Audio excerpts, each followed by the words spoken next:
Hello mga Inday! Welcome to my channel! Yeah.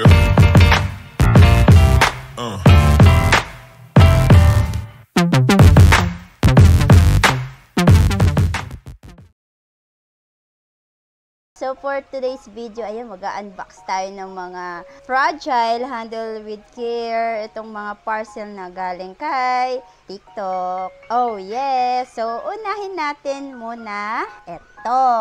Ayan, diba? Kitang-kita, no? Ito. Ayan. Ito muna yung mga bubuksan natin. So, ito. So, alamin natin kung ano nga ba ito. Ayan. So, this is worth of, ayan, walang nakalagay na amount. Kasi lahat ito ay mga galing kay TikTok Pay. Ayan. So, order muna bago bayad, no? Ayan. So, binuksan na po natin. So, naka-ano po ito? Naka-bubble wrap siya. Ayan. So, ano nga ba ito? Ito na. Okay. So, naka-box. At masyado siyang... So, ito na po, mga Inday. Okay. So, ito po yung double loop wire. Ayan. So, 100 pieces po ito. So, ito siya, guys. Ayan, mga Inday. Ayan. Ito yung tinatawag nating double loop wire. So, maliit lang siya. Yung maliit lang yung binili ko. So, ang kasya lang dito is mga siguro mga nasa 25 or 30 pages. Or hindi lang ako sure kung abot siya ng 50. Kasi meron yung iba, meron pa yung mas malaki dito na pwede siyang umabot ng mga 250 pages. Ganun po. So, ito lang binili ko kasi kunti lang naman. Yung mga gagawin lang naman po nating mga crafts is mga maliliit lang tsaka ilang pages lang naman siya. So, siguro pag gumawa na lang ako ng mga mas marami pang pages is yung mas malaki na yung bibilhin ko. So, ayan. So, ito po yung double loop wire. Ayan. So, next naman po mga Inday, ayan. Fragile siya pero nakita niyo naman yuping-yupi yung box. Grabe, no? Fragile pero yupi yung box. So, ito na. Bubuksan na po natin. So, ano nga ba ito? Ang hirap siyang buksan. Ayan. So, ito nga po siya mga Inday. Ayan. Ito. Ayan. So, ito yung tinatawag nating book press. So, ito, kumuha po ako ng book press para dun sa mga gagawin kong mga tracing pad, sa mga notepad. Ayan. So, kailangan ko po siya nito. Although, pwede naman gawing DIY like yung mga karton. Ayun, yung mga nakikita po natin sa TikTok. Kasi yung iba gumagamit ng karton, tsaka gumagamit ng mga ipit, ganon. Eh, naisip ko na lang na bumili na lang ng ganito. Kasi at least ito, maiprepress mo yung mga ginagawa mong mga notepad, tsaka yung mga tracing pad. Yun. Kasi bala ko talagang gumawa ng mga notepad para in case pwede ko naman pangregalo yun sa mga bata, ayan, sa mga teachers, o diba? So, instead na bumili ako sa TikTok, gagawa na lang ako kasi may printer naman ako at meron naman ako yung mga ibang gamit. So, ito pala yung tinatawag nating book press at may kasama po siyang, ayan, hindi ko na alam kung anong tawag nito. Ayan, siguro dito siya ilalagay. Ayan, para hindi siya mag-asgasan. Okay? So, book press. So, next naman, ayan, medyo mabigat to. Ayan, so, ito po. So, ito naman, mga Inday, bumili din ako nito kasi meron na akong kailangang palitan. Ayan. So, ano nga ba ito? So, hindi siya nalagyan ng fragile. Ewan ko ba, pero siguro iningatan naman nung mga nag-deliver. So, ayan nga po mga Inday. Ito po ay naka-box. Ayan. Medyo mabigat siya. So, naka-box po yan. So, ito yung tinatawag po nating, ayan, galvanized storage unit. So, ito po.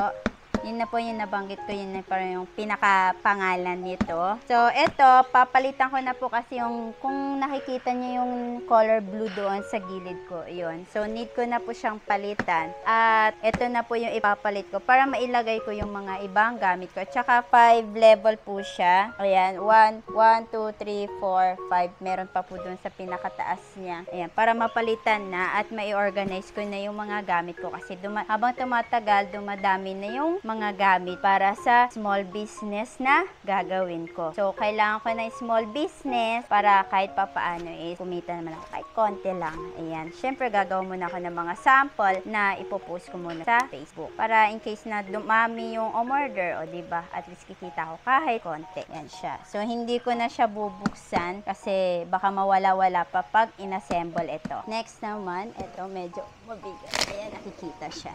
So, ito, fragile talaga siya, mga inday. So, ito naman, ayan, may nakalagay na fragile. So, kailangan talaga ng konting pag-iingat ito kasi oras na masira to.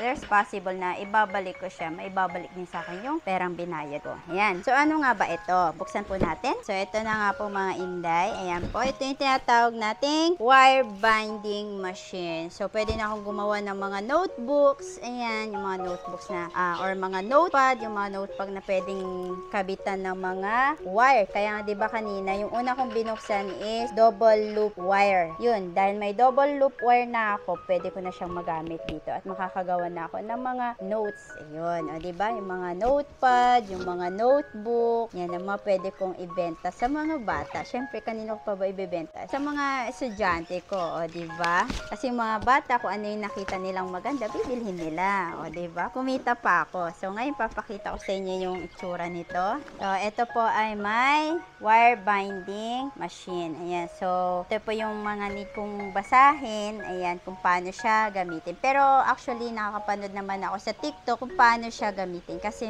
mayroon namang tutorial doon. Ayan. So, ito yung ating manual. And, syempre, ito na yung gamit. So, naka-styro siya, mga inday. Ayan, may styro siya.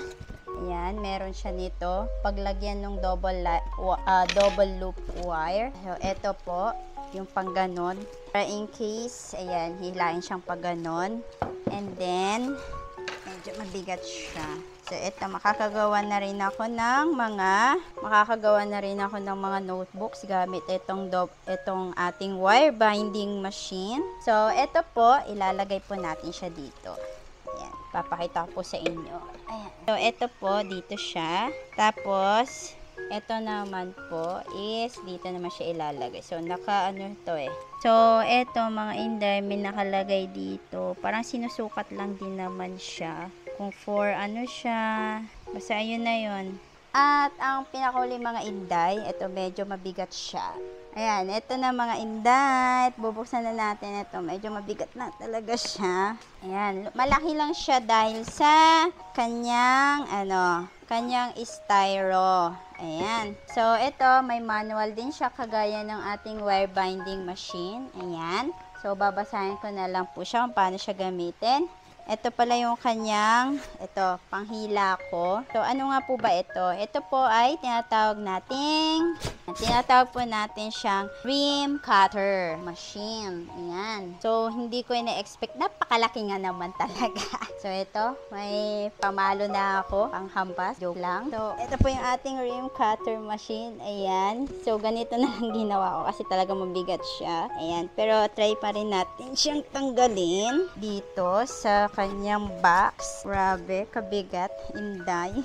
Ayan, o ito na po siya mga inday. Ayan, natanggal na po natin sa kanyang box. So, ito po yung ating rim cutter machine. Ayan, so, kaya tinawag siyang rim cutter kasi dito natin siya kinakat. Especially yung mga rim, yung medyo maramihan. Kasi meron akong cutter dito kaso nga lang pang isa-isahan lang. Pero, ito po yung pang maramihan. Ayan. So, nakakita naman ako ng ganito pero sa division office ko yung nakita. So, gumagamit sila ng rim cutter pag maramihan. Ayan. So, ayan, bumili ako po nito. Actually, alam ko naman na siya kung paano siya gamitin. So, syempre, dahil first, pa lang to, ito yung una ko na-invest. Ayan. Yung mga pinakita ko po sa inyo, mga na-invest ko po yun. Tsaka kasama na rin ito. So, malalaman na lang kung paano.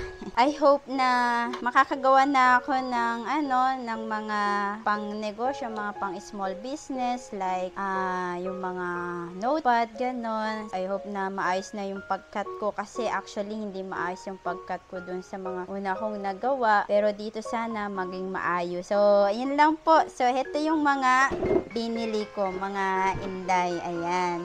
So, sa TikTok ko lang po ito binili. And then, actually, mahal lang po talaga siya. Pero kung gusto mo talagang magkaroon ng business, need mong mag-invest ng mga materials mo for your business. Diba? So, that's all mga inday. I hope na nagustuhan nyo po itong video na to. And kung nagustuhan nyo talaga, just click the like button. And kung bago ka lang dito sa aking channel, just click the subscribe button. So that's all mga inday. I hope na nag-enjoy kayo dito kahit medyo ganito lang talaga yung boses ko.